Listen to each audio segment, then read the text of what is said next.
Guys, good afternoon. Welcome back sa aking YouTube channel. For today's video, check natin ang 2024 Honda CR-V 1.5 VX Turbo CVT Meteoroid Grey. Guys, ito yung middle variant ng ating Honda CR-V. Ang kanyang price is 2,280,000 pesos. So, tour ko na kayo ngayon sa ating featured unit for today. So, before we start guys, kahit i-subscribe nga pala sa aking YouTube channel para maging updated lang sa mga susunod na video. So, start na tayo guys. So, sa front portion, nakaano na tayo, LED headlights with daytime running lights. LED fog lamps. Glossy black front grille. Then, the good part about sa front portion ng ating Honda CR-V is yung napakalaking emblem with transparent cover. Sa lower front bumper naman guys is diamond shape, matte black.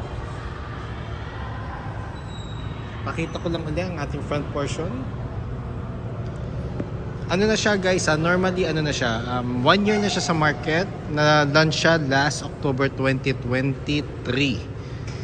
So, nag-full change model siya last year. So, sa emblem guys, meron na rin siyang camera. Then, meron na rin siyang ano guys, Honda Sensing na equipped. So, ang Honda Sensing, it's more on additional safety features to promote the right driving habit. Then, the good thing about sa upper portion natin guys, glossy black ang ating garnish. So, mas ano siya, mas premium siya tingnan. Then, regarding naman sa engine guys, 1.5 turbo CVT or 7-speed automatic. All-wheel drive guys, 188 horsepower, 240 Newton meters of torque. Gas consumption normally nag-range siya 8 to 14 km city driving, 14 km and up highway naman. Pero it will depend lagi sa inyong driving habit. Quick review lang tayo guys. Pakita ko naman ang ating passenger side. Nakaano na tayo guys 18-inch alloy wheels, ventilated disc ang ating front brakes, then MacPherson strut ang ating suspension. Ground clearance is 208mm. Siya yung pinakamataas na unit natin pagdating sa ground clearance sa buong model lineup ng Honda. Door integrated side mirrors. Sa side mirror, nandito na rin yung side turning lights niya. Then, meron na siyang lane watch camera and 360 view pag mag-reverse tayo. Smart entry na siya guys. Then, body color ang ating door handles. Solid disc naman ating rear brakes. Then, multi-link naman ang ating suspension sa rear. Then, the good thing about sa windows natin guys, it's a combination of matte black sa mga pillars. Then, sa surroundings niya is chrome. Tsaka malaki ang mga windows natin. Actually, isa siya sa mga factor kaya yung dimensions ng ating Honda CR-V is mas malaki tingnan compared sa previous generation or sa previous model. So, nandito naman tayo ngayon sa back portion natin. Pero pakita ko muna guys yung roof. So, yung upper portion natin, meron na tayong roof rail. So, ang kanyang texture is stainless. Then, shark fin antenna. Then, meron tayong matte black na tailgate spoiler. Siyempre, hindi mawawala sa back portion ang ating signature na vertical tail lights na LED ng CR-V. Kahit sa mga first generation, even second, third, fourth, and fifth, talagang vertical na ang ating tail lights. Kumbaga, ito na yung kanyang iconic design pagdating sa back portion. Then, meron na rin tayong reverse camera, 4-eye backup sensor.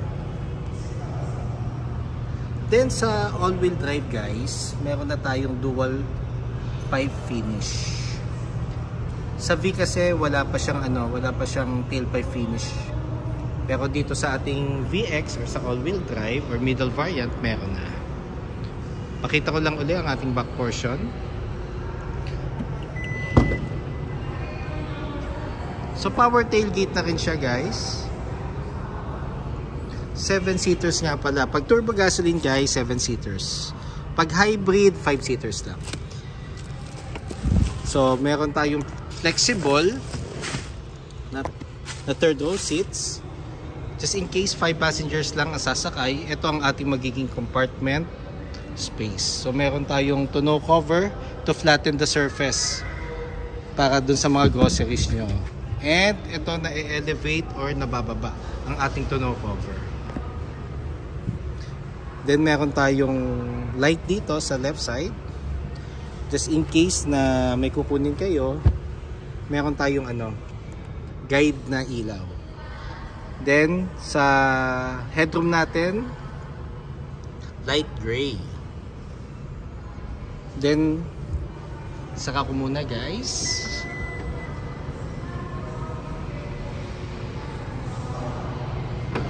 Pakita ko naman yung driver side, guys. Dito muna tayo sa gas tank. So fuel tank capacity niya, guys, is 57 liters. Unleaded ang minimum octane. Kung mas preferred yung higher octane, okay lang, no problem. Basta kailan consistent or maintain natin na isang octane lang ang gagamitin natin. Dito naman tayo sa middle section ng ating CR-V. So ang kanyang accents or garnish sa gilid, so urethane. Then meron siyang glossy black accent with wood panel finish. May resemblance siya doon sa previous model ng ating Honda CR-V, yung may diesel variant. Then sa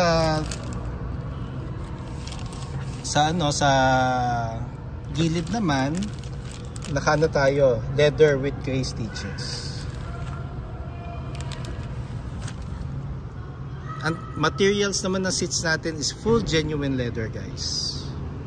The good thing about dito sa second row, na a-adjust pa siya pa forward para just in case na may sasakay sa third row, meron pa rin naman siyang decent legroom.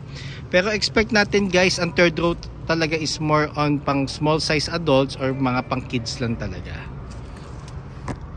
Then sa middle section natin, dito sa second row seats, meron tayong armrest with 2 cup holders. Then meron tayong aircon vent sa third row. Then ang airbags niya is wrap around na. Ibig sabihin may side airbags, side curtain airbags, front airbags. Regarding naman safety, hindi magpapauli ang Honda. So sa middle section, guys, meron tayong aircon vent. Then meron tayong dalawang charging port na Type-C. Ang ating dome light naman is touch na. It's LED na, guys.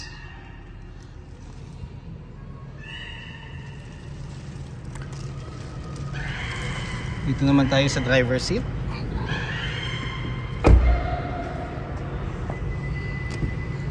So quick review lang, guys. So dito naman sa panel ng ating driver side, sa side panels natin, andito yung button. So power folding side mirrors, side mirror, adjustment ng mirrors, central door lock, and window switches.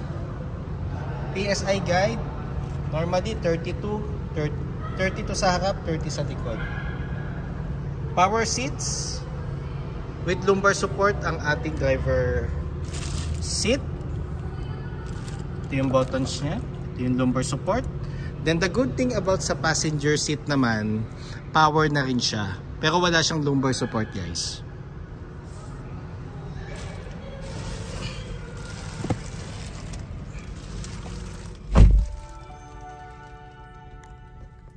Then, regarding naman sa ating panel, guys, as you can see, full digital panel na siya. Then, ang ating steering wheel is tilt and telescopic. It means, guys, pwede ko siyang i-forward papunta sa akin. And pwede ko siyang i-down or up. Depende sa position na kung saan ka komportable pag nagda-drive ka. Pero pag ako kasi nagda-drive guys, normally gusto ko kita yung buong panel. So pag nakita mo na or naset mo na ang steering wheel sa iyong pinaka-comfortable position, ilalak mo lang siya dito. Then, ang steering wheel natin guys, naka-leather cover na with gray stitches. Audio control with hands-free telephone assist. Then, itong button for the right side ng ating steering wheel is for the Honda Sensing and Adaptive Cruise Control. Meron na rin siyang paddle shifters hanggang 7th gear.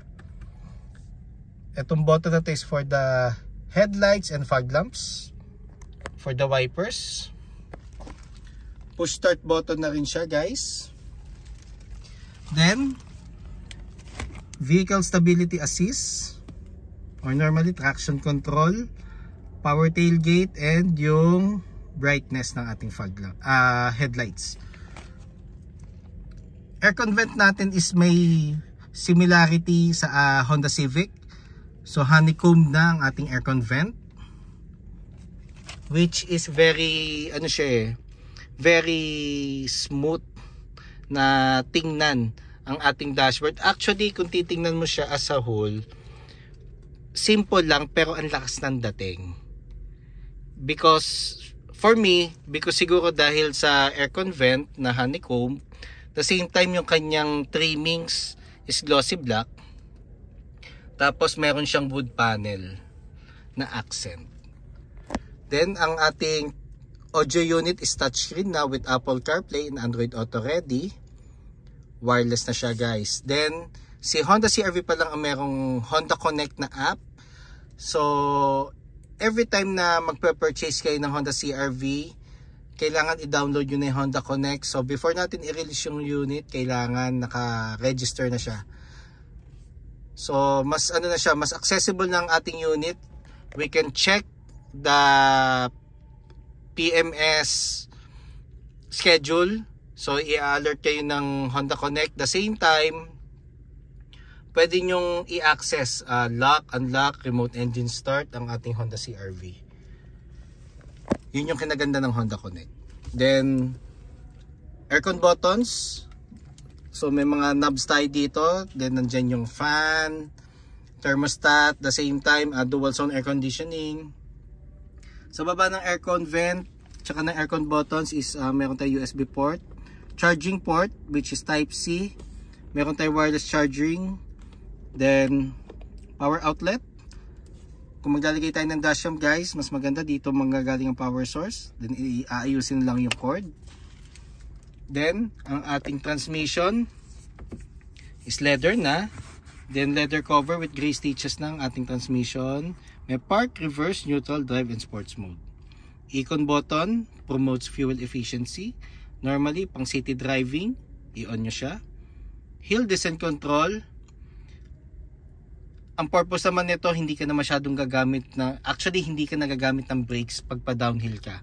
I-on mo lang to, magse-self adjust yung mga gulong para mabagal ang ikot. Normally, para ka naka-engine brake. Electronic park brake. Pag gusto mo siyang i-activate, pull up. Pag gusto mo siyang i-release, press down naman. Brake hold. Ito ang gagamitin natin na handbrake pag stop and go tayo sa traffic. Electronic park brake guys, gagamitin lang natin siya pag magpa-park tayo na matagal or i-off na natin yung makina. 2 cup holders. Napakalaking armrest which is a very good thing. Then leather na ang material ng ating armrest. Console box. Console box, diyan mo ilalagay yung mga cords mo. Coin pierce guys, pag nag-iiwan kayo ng coins sa sasakyan, mas maganda may coin pierce para hindi magagasgas yung pinaka box natin. Then car scents or even chocolates or candies para just in case mga long travel, meron kayong remedy para pag inaantok kayo, take lang kayo ng anything sweet. Then passenger seat, glove box guys.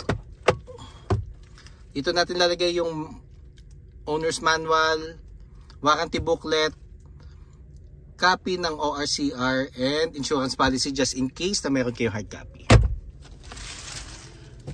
Then, visors na merong ilaw and mirror. Same goes sa passenger side. Then, ang ating map light is LED na. Then, ugaliin nating i-check palagi guys yung mga map light and dome light natin kung na-switch natin siya sa middle or mas maganda i-off na lang natin. Para pag in-off natin yung engine guys, automatic yung mga ilaw natin mag-go off. Kasi pag naiwan natin siya naka-on, makaka-drain siya ng battery, which is very hassle sa part natin. Ang battery nga pala guys ng ating mga Honda units is 1 year warranty lang. Pero overall yung mga transmission and mechanical, 3 years warranty or 100,000 kilometers. And the good thing about kay Honda guys, twice a year or every 6 months or 10,000 kilometers ka lang magpapa-PMS. Normally, every 6 months lang. Kasi normally, ang 10,000 kilometers for 6 months, very impossible to reach. Not unless lagi kang endpoint to endpoint or mga long travel lagi. So guys, yun lang for today's vlog. Quick review lang naman. Just in case na gusto nyo makita ng actual ang units natin or even low down payments, cash discounts, parts, inquiries or service appointments, test drives or even bank display para sa aming bank partners, feel free to call or text 0906-386-8937. I repeat, 0906-386-8937 or visit me at 598 EDSA, Balintawak, Caloocan City. And look for me guys, Ross Oliver Cruz, ang inyong friendly sales manager here at Honda Cars Balintawak. Looking forward to meet you here guys and providing a hassle-free transaction to all customers. Guys, since 2016 nga pala yun. And ulitin ko lang, kindly subscribe sa aking YouTube channel para maging updated lang sa mga susunod na videos. Yun lang guys, thank you and God bless.